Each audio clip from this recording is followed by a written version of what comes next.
Klodi dhe Eliona përfshihen në një moment shumë të tensionuar që trondit ambientin dhe kap vëmendjen e të gjithëve. Situata nis me një afrim të Elionës drejt Klodit, por reagimi i tij është i menjëhershëm dhe shumë i ashpër.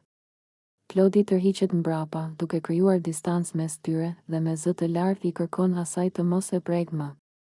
Atmosfera bëhet menjëherë e rëndë dhe e ftohtë, ndërsa fjalët e tij bien fort në veshët e të pranishmëve, me një qëndrim të acaruar dhe gjeste nervoze. Klodi vazhdon duke i drejtuar Elionës fjalë fyese, duke i thënë se ajo nuk është vajzë e mirë dhe se nuk dëshiron asnjë kontakt me të. Tonet e tij janë të prera dhe plot nerv, duke treguar se ai ka humbur çdo durim. Eliona mbetet përballë tij, dukshëm e prekur nga këto fjalë, ndërsa përpiqet të kuptojë pse situata ka marrë këtë kthes kaq të ashpër. Klodi nuk ndalet dhe e shtyn më tej konfliktin duke i kërkuar Elionës të largohet, duke i thënë të ikë dhe të zhduket nga aty. Këto fjalë e rëndojnë edhe më shumë situatën dhe krijojnë një moment shumë të sikletshëm për të gjithë banorët që janë dëshmitar të skenës.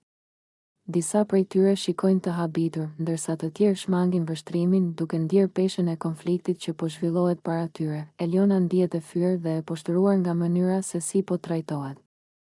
Ajo qëndron për disa çaste pa folur, me një shprehje të ngrirë në fytyrë, ndërsa tensioni ndihet në çdo cep të ambientit.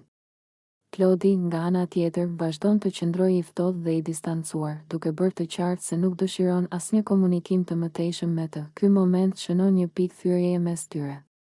Fjalët e rënda, largimi i ashpër dhe qëndrimi përbuzës i Klodit lën pas një atmosferë të mbushur me nervozizëm dhe zhgënjim. Konflikti nuk është thjesht një debat i momentit, por një përplasje që lë gjurmë dhe që pritet të ndikojë në marrëdhëniet e tyre edhe në vazhdim, duke e bërë situatën edhe më të tensionuar në ditët që do pasojnë.